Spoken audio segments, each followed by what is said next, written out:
देख रहे हो किस तरह के माँ बाप हैं, कैसे इंसान की वैल्यू खत्म कर देते हैं। जब इंसान कोई खाता नहीं, कमाता नहीं, कोई काम नहीं करता, उसके खुद के ही माँ बाप उसको गालियां देने लगते हैं, है ना।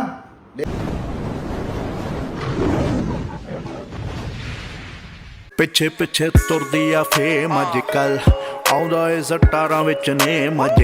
अब बताओ इस मौसम को मैं क्या नाम दूं। कल इसी मौसम में सांस तक अटकी हुई थी भाई, इतनी हुम्मस हो रखी थी, इतनी गर्मी हो रखी थी, इसका कोई हिसाब नहीं, समझ रहे हो। और आज देख लो एकदम से मौसम कैसे बदल गया भाई। गर्मी तो लग रही है। कल तो भाई कल थोड़ी ज़्यादा गर्मी थी। कल तो मैंने 1 बजे से एसी चलाया हुआ, 5 बजे बंद करा। मैं दोपहर में 1 घंटा चलाता होता हूँ सिर्फ खाने वक्त, लेकिन कल तो रहा ही नहीं गया मुझसे यार।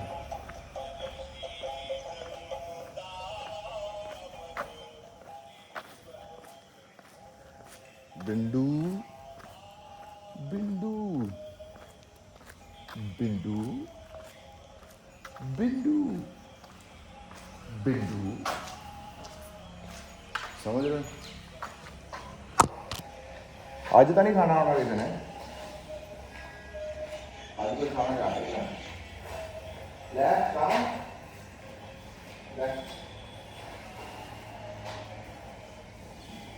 तनु खाना ए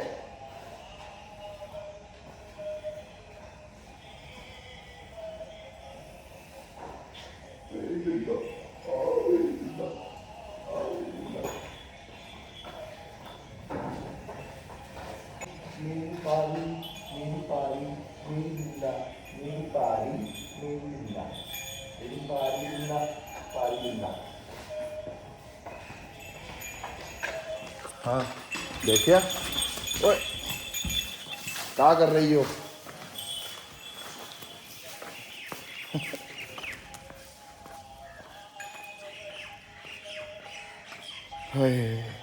चलो यार जिम करें, आज लेग्स डे है।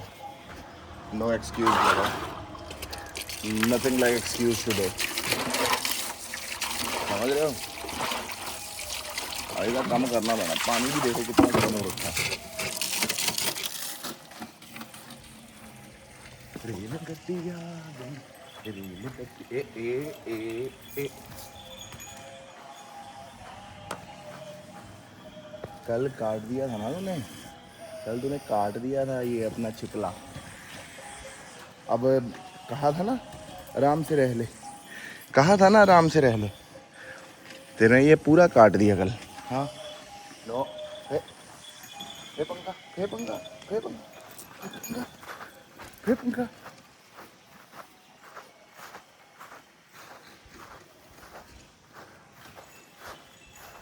आगे पीछे ए आए आए आए आए।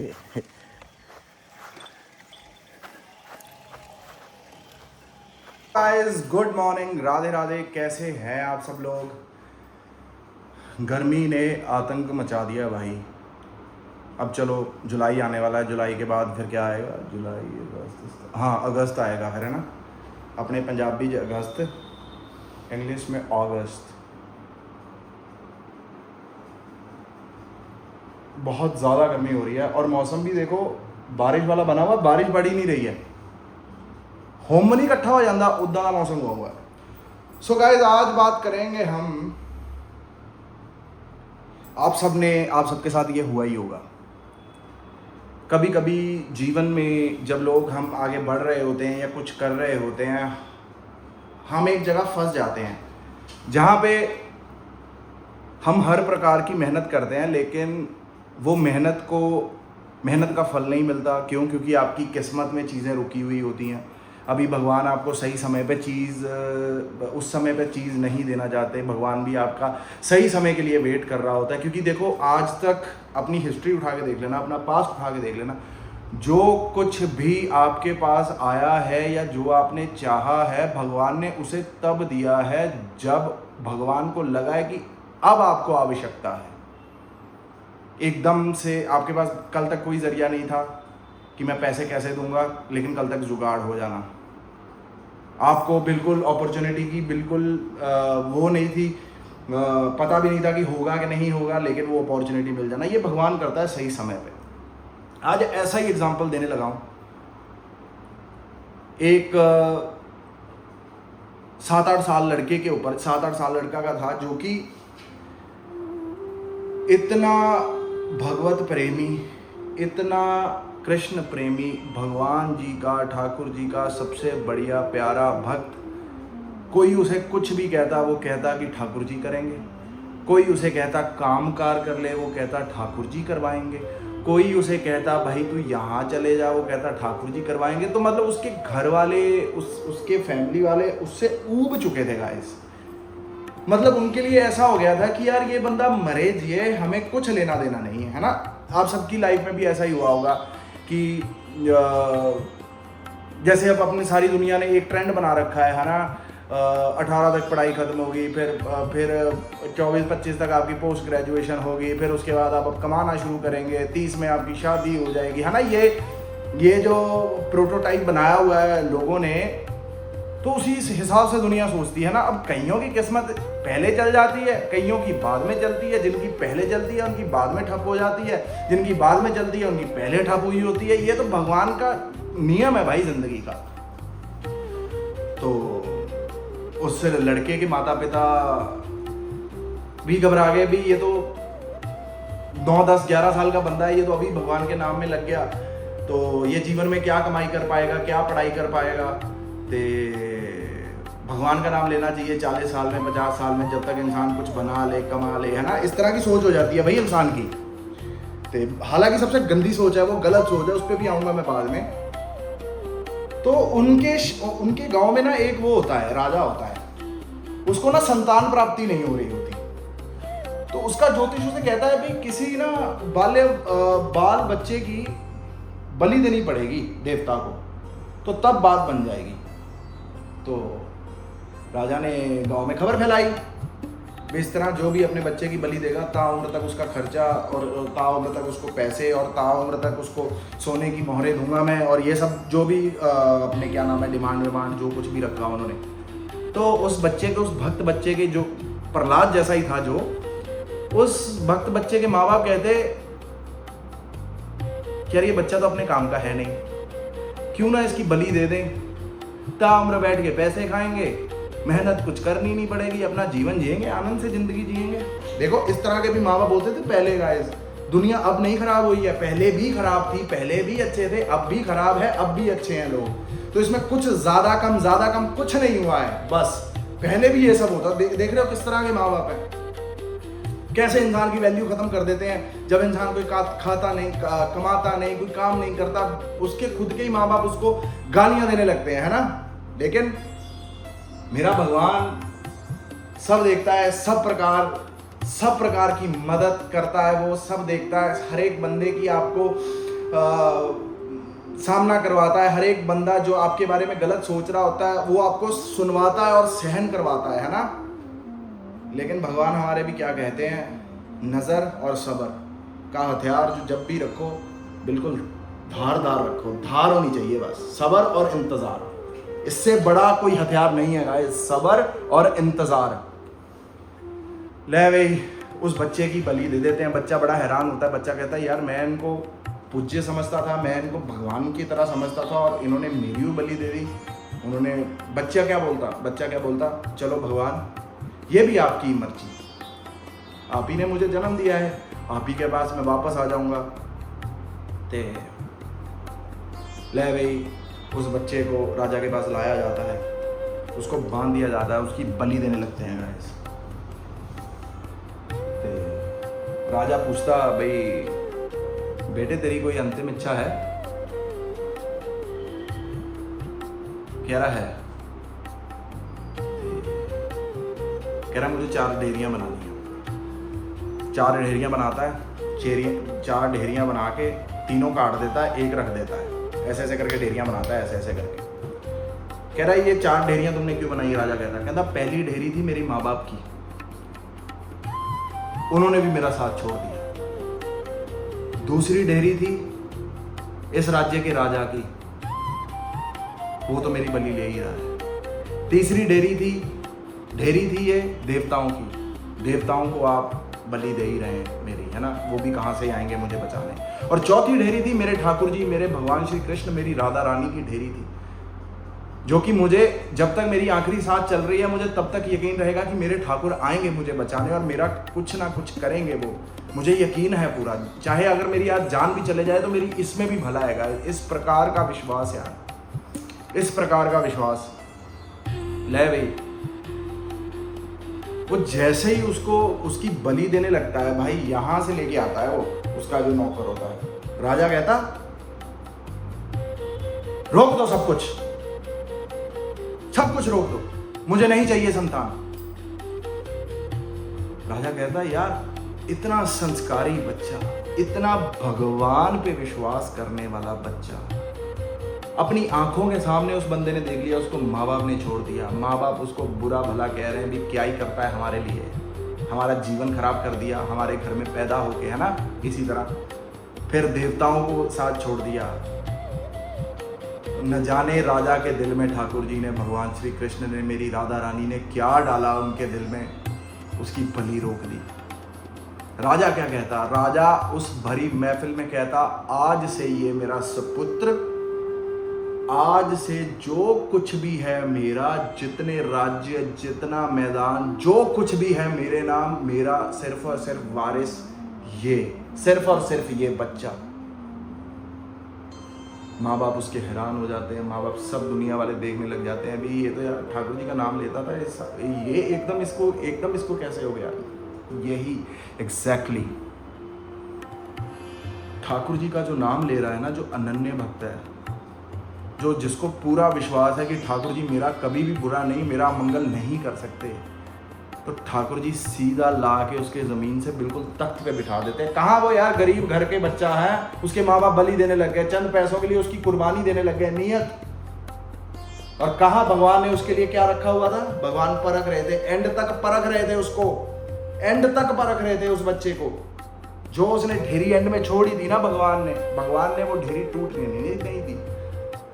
राजे के दिल में ऐसा ख्याल डाला कि उसकी बलि रोक दी गई, उसको अपना पुत्र बना लिया गया, उसको अपनी सारी संपत्ति का मालिक बना दिया गया। ये ठाकुर जी ने करा गाइस, आप समझ रहे हो, भगवान ने करा।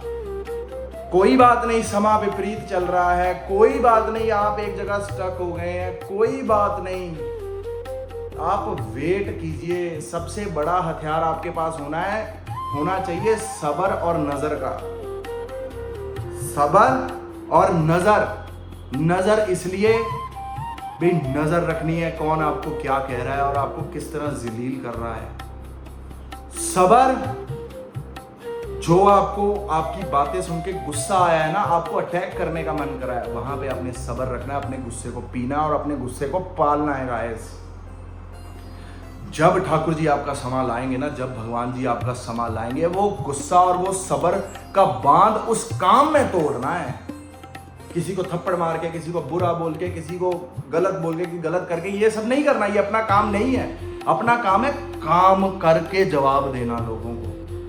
बीट आपके माँ बाप भी आपको समझते होंगे ना कि आप कुछ नहीं कर पा रहे, आप जहाँ पे भी रह रहे थे, जो कुछ भी आप कर रहे थे, आप वहाँ समा व्यर्थ करके आ गए, सब कुछ करके आ गए। ठीक है, इस दुनिया वालों को लग सकता है कि समा व्यर्थ करा होगा, समा बर्बाद करा होगा, लेकिन मेरी मेहनत और मेरा टैलेंट उस भगवान ने देखा है कि मैं कैसे रहा हूँ, किस तरह मैं जिया हूँ जिंदगी, किस तरह मैं कर रहा था वहाँ, भगवान ने सब देखा है। दुनिया वाले देखे ना देखें यार, इन दुनिया वालों के सहारे तो ना जी रहा हूँ मैं नहीं जी रहा। मेरे लिए कोई यहाँ अपना नहीं है, कोई पराया नहीं है, मैं बहुत आगे बढ़ चुका हूँ गाइस। अब सिर्फ और सिर्फ मेरे भगवान हैं जिन पे मैं अटूट विश्वास करता हूँ। कोई पता नहीं किस मुकाम पर कौन आके कब कहाँ बदल जाए, कोई पता नहीं भाई। आप जब आपके साथ भी सब भी होता होगा, फिल्मों में भी हम देखते हैं, हर जगह आप देखते हैं, अगर बच्चा अच्छे पैसे कमा रहा है, उसकी बात की वैल्यू होगी, उसको पूछा जाएगा, उसकी बढ़ चढ़ के इज्जत करी जाएगी। जब वही बच्चा पैसा नहीं कमा रहा होता, वही बच्चा घर से खाना शुरू कर देता है, उसका कुत्तों से भी बुरा हाल कर देते हैं उसके खुद के माँ बाप। आप समझ रहे हो? क्यों सबको कहता रहता हूं भाई अपने गोल पे फोकस करो, क्यों कहता रहता हूं कोई ना कोई काम करो, कुछ ना कुछ अपना अपनी इनकम जनरेट करो, आपको किसी के आगे हाथ नहीं फैलाने पड़े कोई। क्यों? क्योंकि आपके सामने साला कोई आप अपने माँ बाप के सामने भी हाथ फैलाओगे ना यार, उनका करना है ही है उन्होंने आपके लिए, आपके माँ बाप हैं, आपको पैदा करा है, आपको पालने का पूरा हक है जब तक आप नहीं सेट होते। लेकिन ये दुनिया की दस्तूर कह लो या ह्यूमन साइकोलॉजी कह लो या ह्यूमन सिस्टम कह लो, कुछ क्षण तक आपको अच्छे से खिलाते पिलाते हैं, लेकिन कुछ क्षणों के बाद उनका प्यार गायब होने लगता है, उनका सब्र गायब होने लगता है, वो आपको वो बोझ समझने लग जाते हैं गाइस। ये मैंने मेरी आंखों के सामने होता देखा है, अपने बहुत जगह मैंने होते हुए देखा है, किसी समय पे मेरे साथ भी होता है ये सब। मैं देखो झूठ नहीं बोलूंगा, अब मेरे को ये सब मत जज करना भी ये सब सारा कुछ फलाना ये वो नहीं भाई। इसलिए भगवान को दुआ करनी है, भगवान को कहना है कि भगवान मुझे काबिल बनाओ, सिर्फ और सिर्फ मुझे काबिल बनाओ, मुझे किसी से भीख ना मांगनी पड़े, चाहे वो मेरे माँ बाप ही क्यों ना हो, मैं मेरे दम पे कमाऊं, मैं मेरे दम पे खाऊंगा। क्योंकि जब साला मांग के खाना पड़ता है ना, और जब आप एक खुददार इंसान होता है, जब उसको मांग के खाना पड़ता है ना गाइस, तो साले जब भूख लगती है पेट में, उसके असूल उसके प्रिंसिपल सब टूट जाते हैं। और जो सबसे ज़्यादा लीस्ट एक्सपेक्ट कर रहा होता है अपने घर वालों से कि उसके घर वाले कम से कम उसको सुनाएंगे नहीं, उसका साथ देंगे, लेकिन वक्त का पहिया कह लो, ह्यूमन साइकोलॉजी कह लो, भगवान का लीला कह लो, भगवान का चमत्कार कह लो, आपको माँ बाप भी एंड में सुनाई देते हैं, अभी जा यार को कम करते अपने पैसे कमा, सानू तंग ना कर। इस तरह के डायलॉग आ जाते हैं गाइस। इसलिए जब भी मैं किसी को भी कहता हूँ या कोई भी कहता हूँ कि अपने दम पे बने, अपने लिए काबिल बने, अपने लिए करें, कि जो चीज़ें मैंने दुनिया में होती हुई देखी हैं या कभी ना कभी मेरे साथ भी होती हुई मैंने देखी हैं, आपके साथ ना होगा इस कि आप लोग अपना काम भी कर रहे हैं और आपके घर में अच्छी मर्यादा और आपकी एक दूसरे की इज्जत बनी रहे, सब कुछ करे रहे, बस भगवान आपको अपने काबिल बनाए, किसी पे साला डिपेंडेंट ना करे। बहुत सबसे बुरा, सबसे कह लो, सबसे मतलब क्या कहते हैं वो पिंगलांग, सबसे ज्यादा पिंगलांग बंदा वही है, पिंगलांग उसे कहते हैं जो एबनॉर्मल हैंडीकैप्ड है ना, सबसे ज्यादा हैंडीकैप्ड बंदा वो है जो किसी के सहारे बैठा है गाइस। सबसे तगड़ा हैंडीकैप्ड है वो बंदा, चाहे उसको उसके हालातों ने कराया हो, चाहे उसको भगवान ने कराया हो, चाहे उसका समय विपरीत चल रहा हो, लेकिन वो कसम से अगर कोई बंदा किसी पे डिपेंडेंट है ना, तो मतलब उसको ऐसे समझ लो भी वो दुनिया में समय काट रहा है, सिर्फ और सिर्फ वेट कर रहा है कि कब उस बंदे का समय आएगा और कब मैं किसी का सहारा बनना छोड़ दूंगा, कब मैं उन पे बोझ बनना छोड़ दूंगा। मैं सहारों को बिल्कुल हैंडीकैप्ड कहता हूं, इंसान को खोखला कर देते हैं ये सहारे, कुछ क्षणों के लिए रहते हैं ये सहारे, उसके बाद चले जाते हैं ये सहारे। सहारों का जब मतलब खत्म होता है, सहारे चले जाते हैं अपना सहारा ढूंढने। अकेला कौन रहता है? जिन्होंने सहारों के साथ दिल लगाया था। अकेला कौन रहता है? जिन्होंने सहारों से उम्मीद करी थी, वो लोग अकेले रहते हैं। साला किसी से उम्मीद नहीं करना, अकेले रह लो, बहुत अच्छा है अकेला रहना भाई, अकेला घूमो। मेरा दोस्त है सुमी, फर्स्ट टाइम मोटरसाइकिल पे अकेला गया, वो माता चिंतपूर्णी, ज्वाला माता, बगलामुखी, उसको सोलो, मैं कहा यार जाके आ, खुद करके आ भाई। वो करके आया, ही कहता मैं यार इतना एंजॉय करा ना अकेला, I was driving my own, doing my thing. अकेला रहो, अपने आप के साथ जीना सीखो, किसी का सहारा मत लेना गाइस। ये सहारा ना इंसान को साला, जो कहते हैं ना sugar is a slow poison, Sahara is a slow poison guys, slow poison which will kill you one day, trust me, Sahara will kill you one day. हाँ, ये साथ तब तक ठीक है जब तक आप सब अपना इंडिपेंडेंटली कमा रहे हो, खा रहे हो, एंजॉय कर रहे हो, कोई किसी से मांग नहीं रहा, तब तक सहारे हैं और तब तक बिल्कुल बढ़िया बैठ के लंच हो रहे हैं। जब कोई सहारा लेके किसी के साथ लंच कर रहा है, फलाना कर रहा है, मौत के दिन है वो, मौत के दिन। साला किसी से पैसे मत मांगना, काम जरूर मांग लेना। और कोई भी काम साला बड़ा छोटा नहीं होता, काम हमेशा इज्जत का ही होता है गाइस। काम चाहे इतना हो या इतना काम हो, काम होता है। जब जेब में आपके पैसे आते हैं तो कोई ये नहीं पूछता कि काम आपने छोटे से पैसे कमाए हैं कि काम आपने बड़े से पैसे कमाए हैं। फिर जेब में भरी हुई थद्दी नजर आती है, कोई ये नहीं पूछ रहा कि आपने रेडी से मोमो कमाए हैं या रेडी से गोलगप्पे कमाए हैं या आपने बड़े रेस्टोरेंट से साला नान और ग्रेवी बेचा है, कोई नहीं पूछता।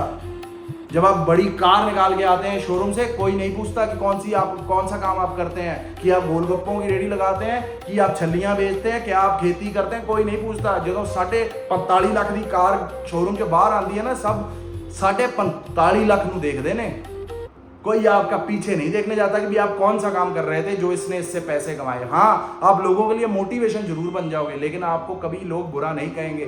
क्यों? क्योंकि हर काम की वैल्यू है, हर काम बड़ा है। जिसको आपको छोटा लग रहा है, आपकी छोटी सोच है इसलिए आपको छोटा लग रहा है। मेरे को हर काम बड़ा। हमारे ऑफिस में काम वाली ऊपर से लेकर नीचे तक काम करती है, वो जॉब है उसकी, उसके लिए वो बहुत बड़ा काम है। Doing a great job, earning her money, earning her own money rather than किसी से भीख मांगना और किसी से उधार ही लेना पैसा। She is earning her own self यार। कोई काम बड़ा छोटा नहीं है, कोई कुछ नहीं है। शर्माना मत। बस शर्माना तब जब किसी से पैसे मांगने पड़े, शर्माना तब जब जब आप किसी पे सहारा और निर्भर हो जाएंगे तब शर्माना। काम करने वक्त मत शर्माना। ये सहारे पल दो पल के सहारे हैं, ये सहारे फिर चले जाते हैं सहारे ढूंढने, और इंसान अकेला रह जाता है। तो इसलिए अकेलेपन से यारी करें। जब आप अकेले होंगे, आपको अपने आप से यारी होगी, आपको पता चलेगा आपके अंदर क्या चल रहा है, और वही मौका होगा भगवान के साथ जुड़ने का। हर हर महादेव गाइस, राधे राधे, जय माता दी। लाइक